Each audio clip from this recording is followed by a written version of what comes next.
Hey everyone and welcome back to my channel. Let's take a look at what's in store today.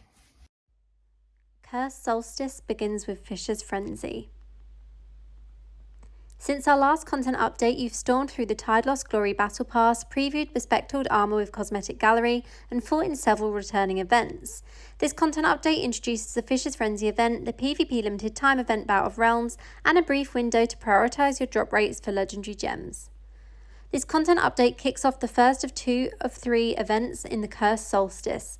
These 2 events crank up the heat in a packed season for Diablo Immortal, starting with the competitive angling of Fishing Frenzy, advancing to the high-stakes team-based clash in Bout of Realms. In our next content update, the final event of Cursed Solstice races to the finish with the swift-paced challenge of Risk and Rally in our next content update. The first part of this update will land in game tomorrow. Cast your reel in Fisher's Frenzy. Travel to where the sunsets linger for an eternity and the water teems so thick with fish one could walk across them.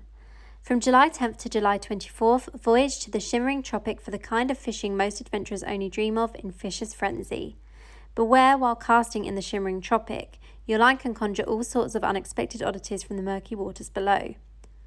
Local fishermen have spoken of their fishing attracting groups of monsters to their presence. One swore they even saw a treasure goblin emerge from beneath. Seafaring folk known to spin a tall tale, but various accounts tell of attacks from large sea monster and mayhaps tantalising treasure chests emerging from the lucky angler. So this is what the event will look like in the location, and that just gives you an idea of the gameplay. So it's basically normal fishing but in a new location. While you're waiting for the catch of your life, keep a keen eye on your fishing rod. Perhaps you'll tug your line to speed up the progress of your catch, hopefully landing an absolute beast on your hook. Casting your line in this limited time event has the chance to earn you Lost Jade Fishing Rod, a mythical piece of unique angler gear from days of old. Compete amongst the leaderboard to see who can land the biggest fish. Complete tasks within the event to earn legendary items, set items, gold and more. Note that these fishing changes for Fisher's Frenzy only occur within the shimmering seas, all other areas for fishing remain unaffected. Fight valiantly in Bout of Realms. Something dastardly has whipped the warriors of the realm into a frenzy. Only the breaking of bones and shedding of blood can quench their thirst for battle. Gather your most steadfast allies to win the day in Bout of Realms, our first PvP group event. The Bout of Realms unfolds in 3 phases: registration, preliminaries, and finals.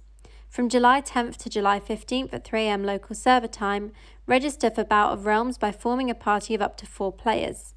Party members can be swapped at any time within the registration period. Once registration has ended on July 15th, parties are locked and cannot be changed. Choose your teammates wisely, for they will be the key to your success. From July 15th to July 22nd at 3 AM server local time, during preliminaries, each team will participate in 6 matches, which take part at 9:30 PM local server time. Preliminaries matches grant 3 points for a win, 1 point for a loss, and 0 points for a forfeit. Tiers are decided by the number of kills made during the matches. Participating in preliminaries earns you legendary item, gold, scrap, and dust. Once preliminaries have concluded, the top scoring teams will advance.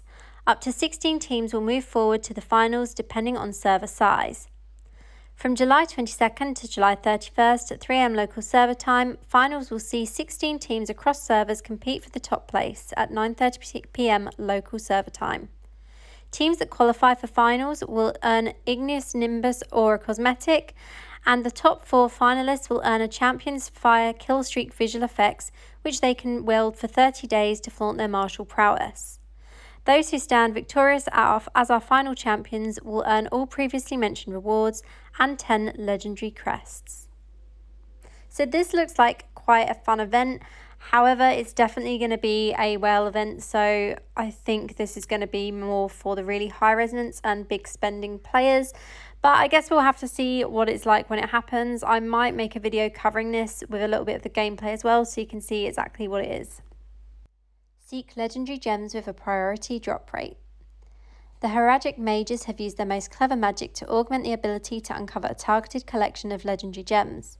From July 10th until July 31st, 3 AM local server time, there is a limited time event that provides priority drop rates and Elder Rifts when hunting for converted 5-star legendary gems. During the event, you can select 8 5-star legendary gems for an improved chance for them to drop. Whenever a 5-star legendary gem drops, there is a 50% chance it will be one of those 8 you choose from the event. There are some streamlined changes coming to essence transfer. So when using Zamina to extract essence, there will be a drop-down menu at the top allowing you to quickly filter only displayed essences for the skills you want. You can select multiple skills at a time, allowing you to more rapidly search for synergies to create unique builds. So this is basically, like I said, a quality of life thing to make it much easier when you are using different essences for your builds. And hopefully this will streamline things and make it a lot quicker to find what you're looking for as well. Now moving on to take a look at returning events. Kicking off, we've got Survivor's Bane. Now this is one of my favourites, really easy gameplay. We've got Alley of Blood PvP event. We've also got Trial of the Hordes PvP event, so different to the last time that was in game. Into the Dark Woods, so this one has daily tasks with different rewards. You can see here, 3 tasks is a random legendary item, 5 tasks rare crest, 7 tasks Telluric Pearl, and 8 tasks 1 legendary crest. We also have All Clans on Deck, which is a great event for the clans, as you get quite a lot of rewards for completing that. Now before we go, just to touch on a few changes coming to game. So Battleground class balance adjustments. The following adjustments have been made to the following class skills across Diablo Immortal. For wizard items, Frozen Wellspring Meteor, initial action time reduced from 0.4 seconds to 0.3 seconds and the damage is increased by 25%. Xer's Furious Ward Teleport.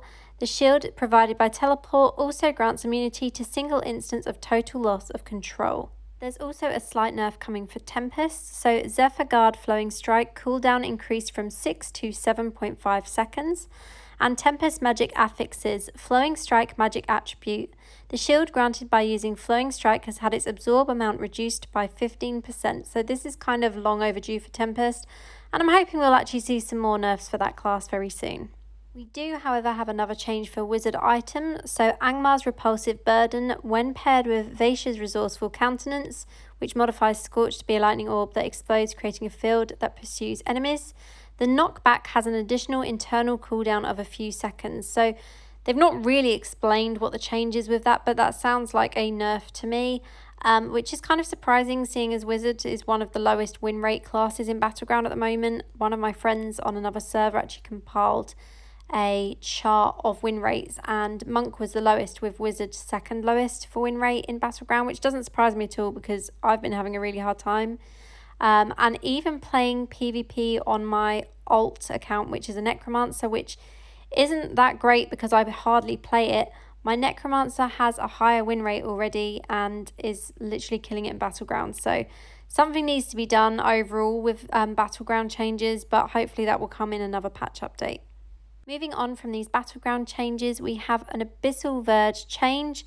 So when playing an Abyssal Verge, we've increased how far the Terror Incarnate will chase you.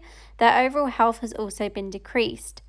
Castle Ereban changes. If you fail to escape Castle Ereban and lose your final rewards, you will no longer lose any legendary items that you've picked up during the game mode. Additionally, we've made improvements to the UI to improve clarity and readability. Familiar optimizations. Familiars will now pick up items more quickly. Who's a good Dusk Prowler? Side quest changes.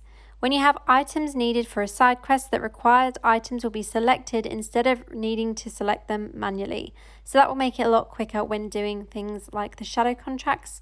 Instead of having to manually select the items, I believe they will just auto-select those. New blacksmith in the Court of Whispers. A new blacksmith has been added to the Court of Whispers where you'll be able to salvage materials and perform all types of smithery. Now, I'm really glad about this one because if you have a salvager pet, you'll know that it doesn't work in the Court of Whispers, so you have to actually exit to be able to salvage and then go back in. If you don't have a salvage pet, you do have to go all the way out of the Court of Whispers to salvage at the normal blacksmith, so it's a good change to have that one in game, especially when you're doing things like Path of Blood. Increased stash inventory. In the stash, the stacking limit for purification shards has been increased to 999, and the stacking limit for spirit essence has been increased to 9,999. Shadow weekly goals updates. After you've completed your weekly shadow goals, a new set of shadow weekly goals will appear on Monday at 3 AM server time. There will now always be 3 shadow weekly goals available at any given time. Not really sure what they mean exactly by that, because you normally have 20 shadow goals that show up straight away. So whether they're limiting it now to only being able to complete 3 a day, or whether it means you're able to select from 3 tasks which ones you want to do, I'm not entirely sure how that works. What I'm thinking is maybe it's 3 tasks a day. If you don't complete them, they refresh with new tasks. This might give us the option to skip Battleground, because I know a lot of players are kind of forced into completing Battleground when they don't necessarily play the game for PvP. So I guess that's a change we'll just have to see what it is like when it's actually in game and launches. But for now, that's it from me. I hope you found this video helpful. And as always, thank you so much for watching. I'll see you next time.